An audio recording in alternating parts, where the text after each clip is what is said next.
Mic test. Hello, Lord. Thank you for this opportunity to invite me for giving guidelines at the last minute. Or no, thank you. I think really God, I believe na Diyos, Panginoon is very happy na nandito tayo ngayon to really deepen the Word of God. So yung gagawin natin is we will look at the passages, the readings for tomorrow. I don't know if you know the readings already, yung first reading, second reading, at saka gospel. Hopefully, I will give some little bits and pieces sa tatlong passages. Later, I think the last slide, nandun yung tatlong readings. So yung first reading is about pagmasdan. Ano yung pagmasdan? Pagmasdan. So yan ang message. Yung second reading is about running the race. So sana kayo sa inyong race, sa inyong journey of Lent. Alam natin na yung journey natin this time is a journey. It's a race, no? The time of Lent. So sana tayo sa journey natin sa Lent. So isang race. So, and the gospel, if you remember bukas, the gospel is about Jesus and the adulterous woman. That is the gospel. So, yung malapit na tayo sa ating journey of Lent. So, konti na lang. I think, how long na lang? Para before Holy Week? 1 week na lang? No, more or less 1 week na lang before Holy Week. So we are almost at the end of the Lenten season. So, konti na lang. So, usually, I don't know kung nakatry na ba kayo ng mag-join ng isang marathon or race or something like that. Diba? If you are a good runner, tapos very far yung finish line. If you're a good runner, kailangan mong mag-reserve ng energy, di ba?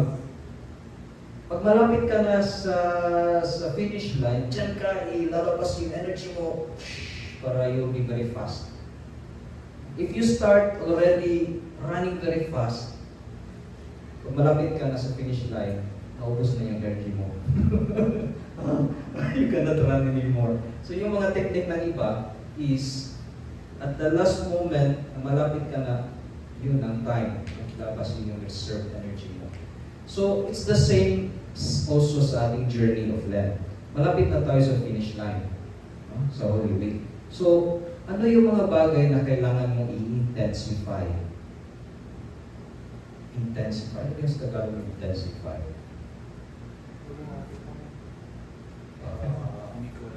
Hindi mo alam.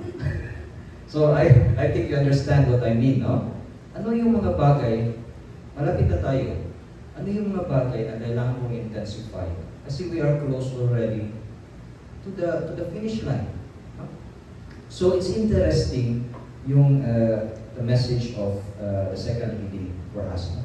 Perhaps, yung mga bagay na kailangan ko intensify, siguro yung pag-pray ko, kailangan ko intensify yung prayer, kailangan ko intensify yung to leave behind yung mga non-essential things sa buhay ko. Lord, now I am very close to you for Holy Week, sa Easter encounter. No? I would like to prepare now. No? Go to confession, I put aside yung mga non-essential. I would really like to put my 100% in you. So, that's a good question also para sa buhay natin ngayon. Ano yung mga bagay na kailangan ko intensify ngayon as we approach the finish line? Another thing very important na we need to, kailangan natin pagmasdan is sa first reading. No? In the first reading sa Isaiah 43:19, sabi doon, narito at masdan, ang nagawa ko isang bagong buhay. na hanggang sa ngayon di mo namamasdan. There is something new happening during this Lenten journey. There's something new. Meron ba? Yan ang tanong. Are there, meron bang something new na the Lord is doing sa buhay mo this time of Lent? That is the question. Next slide po. This is just a review, no? For those who know already. Do you remember the meaning of Lent is spring, di ba? Alam niyo yun? No? The meaning of Lent is spring. It comes from the word Old English lente, which means springtime. So, wala tayong spring dito. Merong spring lang yung pero wala tayong spring season. Pero alam natin, no, kung ano yung meaning ng springtime, right?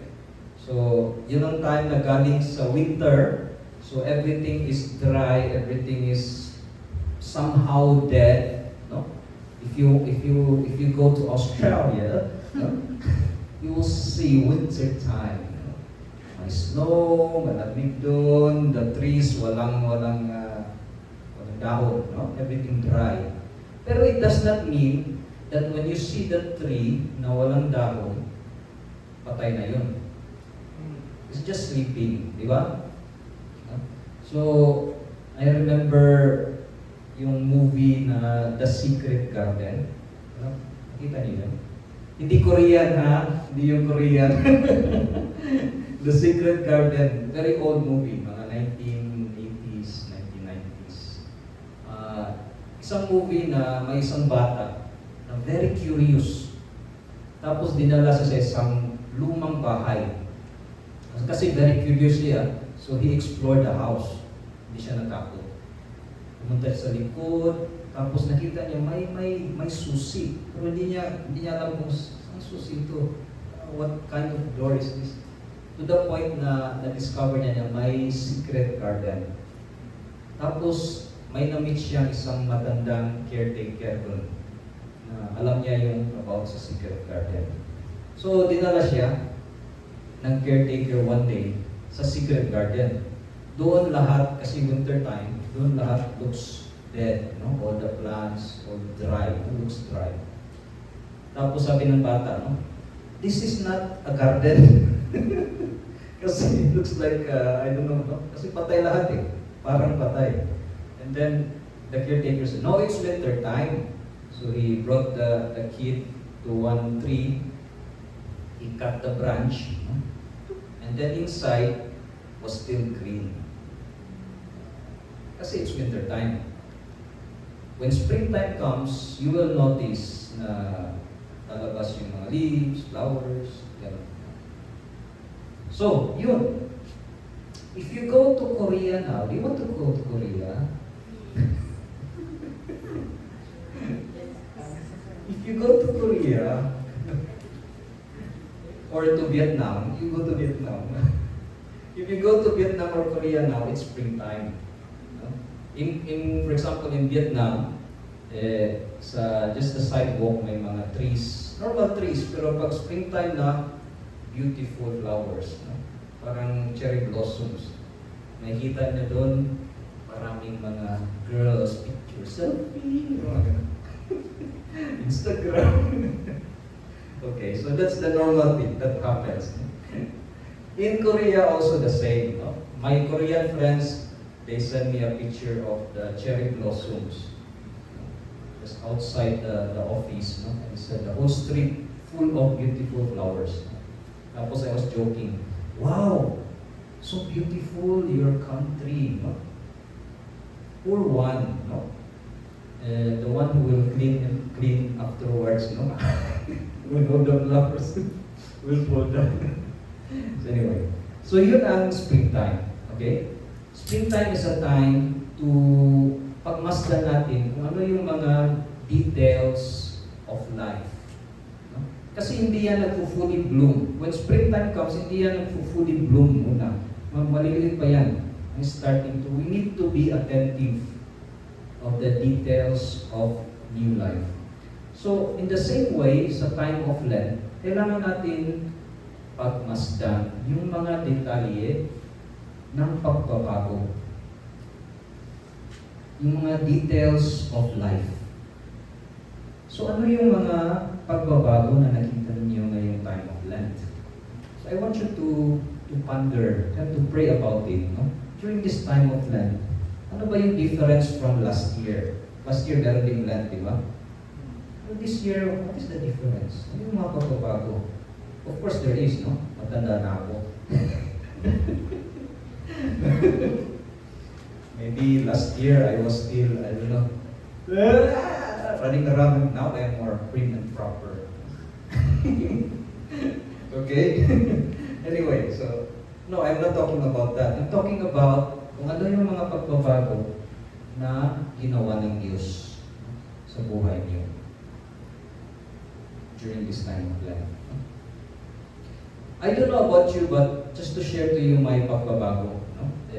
Of course, I went back to Vietnam, and yung mga pagbabago na I noticed sa buhay ko is I don't know why I start to like reading books. Sana all, no? I start to like reading books, no? And I want to finish one book every week. Wow! I cannot finish, of course, no? But I want to read, baka ito na yung mangyari kung matanda na kayo, no? You want to read na lang, kasi mahirap na yun. I don't know. Anyway, welcome.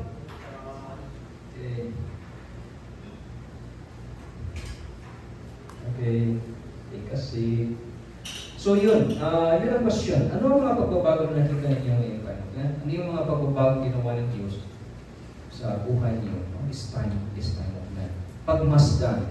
Be attentive. Be attentive. This is my message for you. Be attentive to the details of life because God is doing something new. And it's beautiful. And it's beautiful the experience when you see something new. Have you experienced when you discover something? Of course, when there is newness, ano yung feeling ninyo? Of course, one of the main obvious feeling pag may something new is joy. Di ba? You feel happy. Imagine, no? Pag may newborn baby, of course the parents will be happy. I don't think the parents will be sad to see a newborn baby. Of course, they will be happy. No? Or you see something new sa mall. No? Wow, bagong phone. Of course, you'll be happy. No? You know that. Anyway, so that's one of the experiences. Why are we invited to notice, to be attentive of the newness? Because Jesus is preparing us to be strong during the Holy Week. Kasi during the Holy Week, you know what will happen. Karamihan yung makikita natin sa Holy Week is pain, suffering of Jesus, the cross, blood. Sino ba yan? Sino bang tao na will be happy to look at all this? So if we are strong enough, no, right now, God will prepare us to be strong, no, in order to face the most difficult challenges during the Holy Week. So that's why God is inviting us, please, this time, as we come near the Holy Week, I want to strengthen you.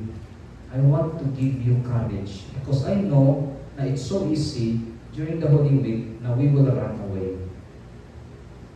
Kasi we will be afraid what we will see. No?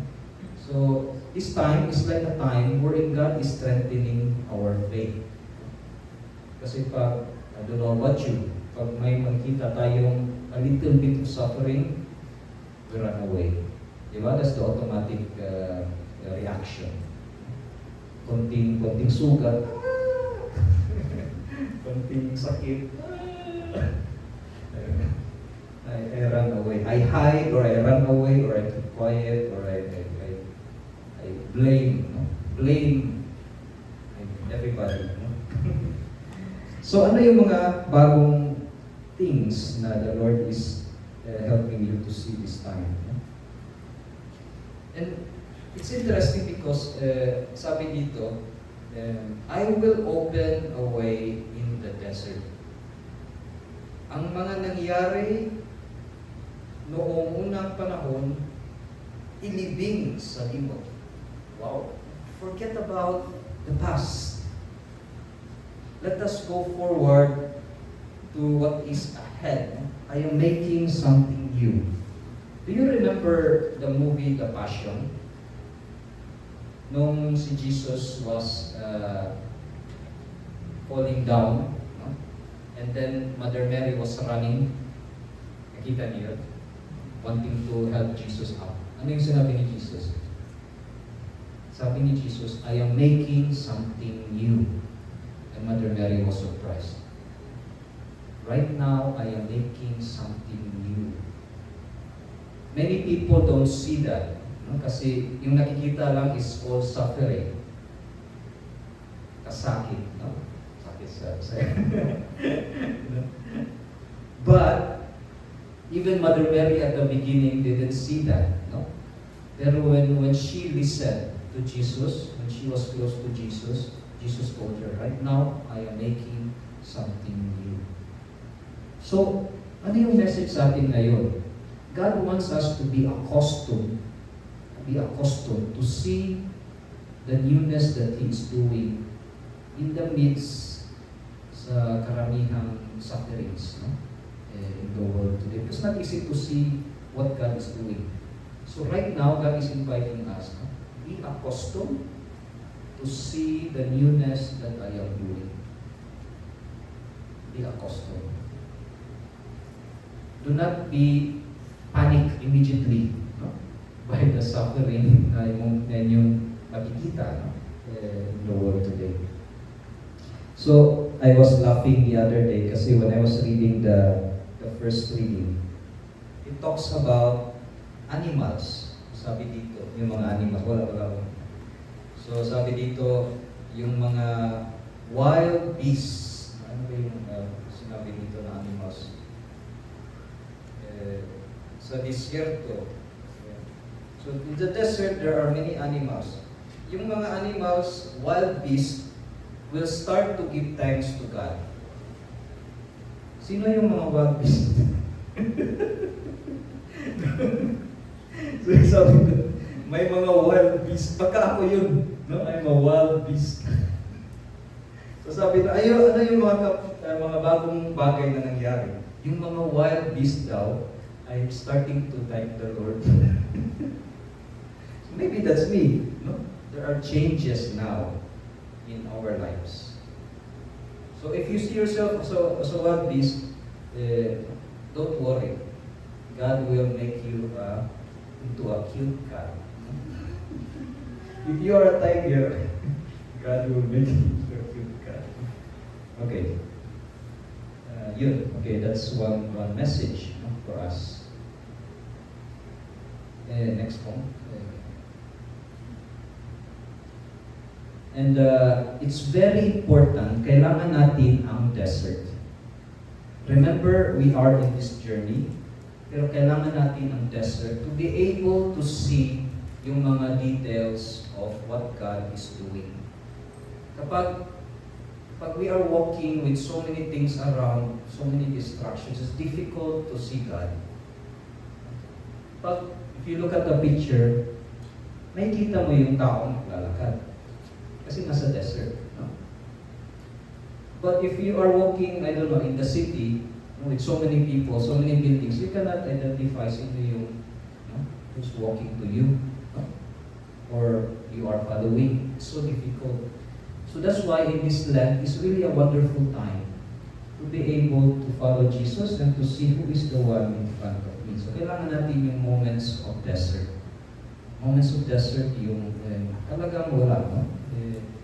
silence, moments of prayer, moments of reflection.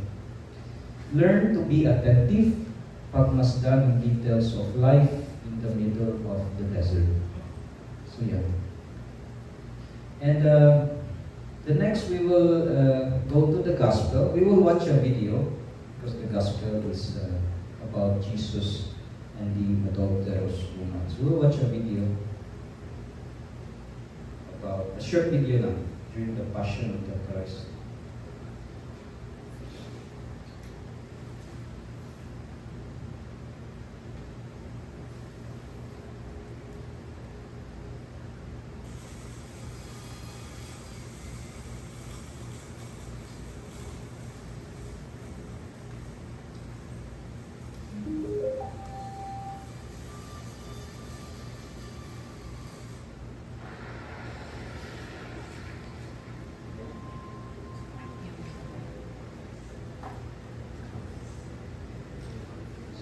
Just a short. You've seen it already.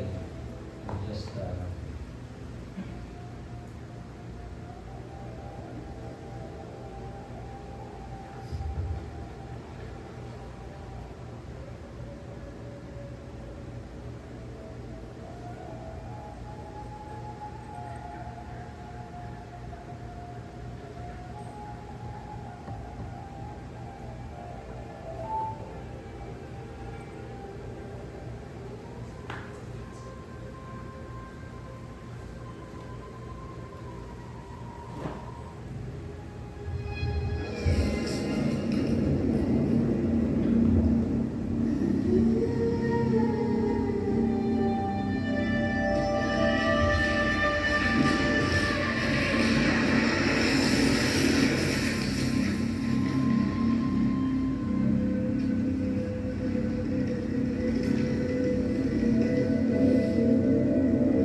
we will read the passage again sa Gospel.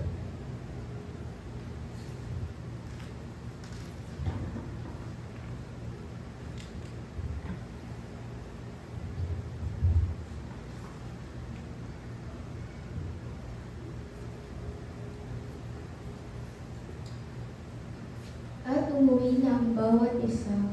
Ngunit si Jesus ay pumunta sa bundok ng mga Olibo.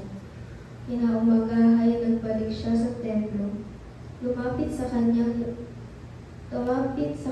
ang lahat. Kaya tumupo siya at sila'y tinuruan. Nooy dinala sa kanya ng mga eskriba at ng mga Pariseo ang isang babaeng nahuli sa pakikiapid. Tinatayo ito sa harap nila. At sinabi kay Jesus, Guro, ang babaeng ito ay nahuli sa pakikiapid.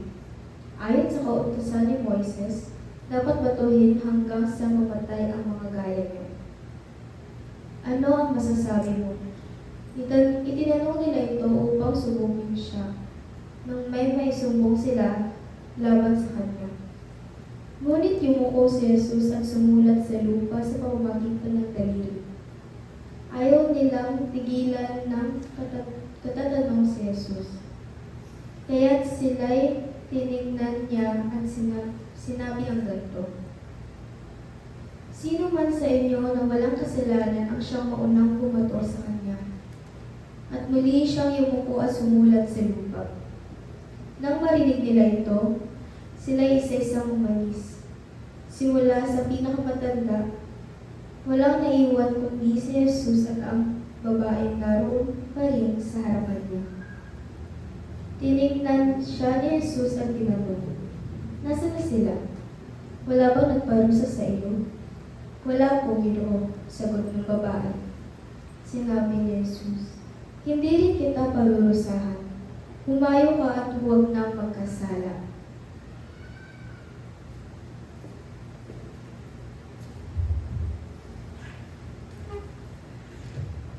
I think tayo, we are familiar with the story, right? So, instead of siguro, usually, we look at the adulterous woman, or maybe we look at the Pharisees. Let us look at Jesus. Tingnan natin si Jesus. As we read the passage, sa story na ito, tingnan natin si Jesus. It's very beautiful kasi it was a normal day for Jesus. No? The passage, sinabi dito, pumunta siya sa bundok ng Olibo. No? He woke up. Usually, that's his normal routine. No? He goes to pray in the mountain of Olives. He goes there to pray. It's a normal day. Sabi doon, bumaba siya sa templo at he started to teach the people. It's a normal day for Jesus. Pero as any other normal day sa buhay natin, we don't know kung sino talaga yung darating sa atin. In the same way, sa buhay ni Jesus. So that day, he went to the temple as usual. He is a teacher. He was teaching the people. And then he doesn't know who are the ones. Sabi dito, lahat ng tao ay pumunta sa kanya. So there were so many people going to him. So there were people who are more serious, wanting really to learn from Jesus, listening. May mga tao din nasa background lang. No? Baka tayo na yun. No? Ano, chismosa. Ano ba yung gagawin nila? Sino kaya ko? Or maybe, I am siguro, we are part of those people na talagang gustong to challenge Jesus, yung mga Pharisees. No? They were a group na came to Jesus and wanting to challenge him. So, sa mga characters na ito, saan ako? Which one am I? Okay, so yun ang situation. And then, why am I inviting you to look at Jesus? We need to look at Jesus kasi kailangan natin tingnan kung paano niya, how did Jesus respond sa different people in different situations. Paano siya nag-respond? So, nung dumating yung mga, no, paano niya hinarap? Yan ang Tagalog. Hinarap. Ang sitwasyon. No, when Jesus, yung mga Pharisees tried to bring the woman, actually, yung babae is not the center of attraction. Yung babae was just a props. Diba? Kasi yung intention ng mga Pharisees, gusto nila na to put down Jesus, to challenge Jesus. So yung babae is just a props. Lord, do you know why it's a props? Because at the end of the story, they left. Naiwan yung babae. So they didn't care about the woman. She was just part of the, parang nagbigay ka ng project. No? Props ka, Manila paper, gano'n. So very sad. Just imagine, no? They make a woman. And the woman, perhaps, it's true. She committed adultery. But the woman, siguro, that day, she was, she was committing sin. Pero she didn't expect na that day she will meet Jesus. And she never perhaps wanted to change her life. Because she was caught. Diba she was caught? Iba yung Iba yung, Lord, I come to you because I want to change your life. No, that's not the situation of the woman. The woman was caught. So she was doing sin, tapos she was caught. by the Holy Spirit. If you imagine, no, you are doing something, you are committing sin, and then your parents saw you. Ay, huli ka! Ano ba to? So, you're caught. No choice. So, yun ang nangyari sa babae. She didn't perhaps the feeling of the woman, I don't want to change what I'm doing. I'm happy committing sin. But I was caught in that situation. So, she was there, she was part of the props, no? For the Pharisees, no? To fight against Jesus. So yun. Now, the most important is not about all this situation. The most important is paano hinarap ni Jesus ng sitwasyon. And that is, si Jesus lang maka-answer niyan, no? As we read the passage. At the end of the day, sabi ni Jesus, kung sino yung walang kasalanan, be the first one to throw the stone. So lahat sila yung sinners, di ba? Lahat ng tao ng sinners. Sino yung walang kasalanan doon? Only Jesus. So why did Jesus didn't throw the stone? Kasi siya lang yung walang kasalanan. So sabi niya, even me, who don't have sin, do not condemn you. Nobody condemns you. Nobody condemns you. The people around, they don't condemn you. Because nobody, even me, I don't condemn you. Many times, sino yung kukondemn sa atin? Tayo lang. Tayo lang. But Jesus said, go and do not sin anymore. Start to live a new life. So ano ang ginagawa ni Jesus? Ang ginagawa ni Jesus is bringing back to life ang buhay ng babae. Ang buhay ng lahat ng tao. You remember the desert. The desert also is an image of sterile. You know what is sterile? Sterile is somebody who cannot bear fruit, who cannot give life. So somehow, the woman, the adulterous woman, is also a person who is not giving life. When you are living in sin, you are like a person who is sterile. You are not giving life. Because you are only giving happiness to yourself. No? You are giving death to people. So what did Jesus do at that situation? Bringing back that woman life. So, ito yung ginagawa ni Jesus, no? Paghahanap ng paraan kung paano iligtas ang buhay at hindi para hatulan o sirain. Always, yan ang nasa isip ni Jesus. In whatever situation, He finds ways how to give life, how to bring people back to life.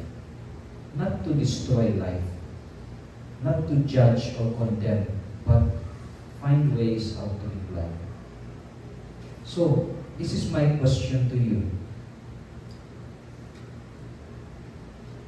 How are you trying your best, no, to give life? How are you trying your best? Kasi sabi doon, really Jesus defends the woman. He really tried his best to really defend the woman that she will not die. Kasi if Jesus didn't defend this woman, she will be dead. She will be stoned to death. So it was a serious offense. So for me as well, it's a very good thing to learn from Jesus. What is the reaction of Jesus in situations where it's very, very scandalous? That's a very scandalous situation. Adultery. Somebody will be killed. Somebody will be punished. How did Jesus respond in moments of scandal? Very scandalous situation. example, no? Imagine, no? May taong, is just an example, I don't know if this happened to you or to me, maybe somebody killed your loved ones. How will you respond? How will you react to that person? How will you see that person? He destroyed your family. I remember before, no, my uncle, my tio before, really destroyed our family. So he lied, tapos he created a business, no, trying to get the money, so yung parents ko rin also, of course, the family member, so we trusted. But at the end, yung pera namin nawala. Kinurap. So how do I see that uncle today? So in the same way with Jesus, how did Jesus respond to situations that's very difficult to accept, very scandalous? How do you see, realities, people who have hurt you? How do you respond? The other day, when was it? Last night, we were having a soap, and one person shared na the one artista si Cherry Pie. And then somebody killed her mother, no? And have you heard that story? And she Cherry Pie Pikachu, you know her? She's an actress, old actress. And then somebody killed her mother. And her response to the killer was trying to forgive the killer. So it's hard. I think it's hard. Imagine if that will be your family. It's hard. How will you feel? Ready to judge, no? To judge. But you don't give time to pause for a while and ask the Lord, what must I do? How should I respond? It's not easy. That's why Jesus, you know why Jesus was writing on the ground? To give them time. One explanation is the Pharisees wanting to kill already the woman. Imagine the stones already, no? Wanting to kill. Pero Jesus, they were asking Jesus, what should we do? Kill the woman? And Jesus, quiet, started to write on the ground, giving them time. when there is time, sometimes we want really to destroy, we want to punish, we want to condemn immediately, we want to judge.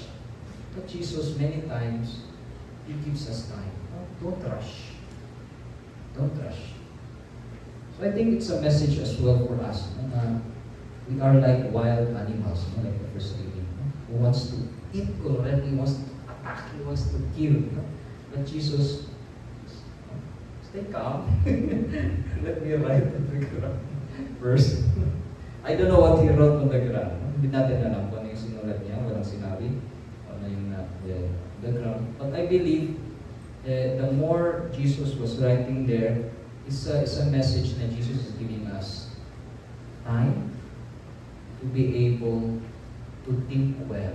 Kasi if we want to really condemn someone, our mind is like the mind of animals. We lose our our capacity to love, our capacity to forgive, our capacity to think well as human beings. So that's why this Lenten season is a beautiful time really to be able to stop. Is my actions really proper, human, or I'm just moved by my instincts, my animal behavior, wanting to. That's why Jesus gave us time, Islam. Okay, so Jesus always finds way to save. I want to save everybody. I want to give life to everybody. I want to live. I want you to live. So let us learn from Jesus in this passage. So I encourage you. We have questions there. Sana kayo sa inyong journey of Lent. So as we know that Lent is a journey. Yes, sana kayo sa journey of Lent. Ano ang mga pagbabago na nakita niyo ngayong time of Lent sa buhay niyo? What are the new things God is doing in your life? And ano ang mga bagay na kailangan ko na intensify? To work more. Baka we still have time. We have 1 week to go before Holy Week. So we still have time to work more. Okay? So you can choose whatever reading, first reading, second reading, or gospel. You can choose which readings to pray. So I will give you now time to silence, to pray. And hopefully we can experience the mercy and love of Jesus.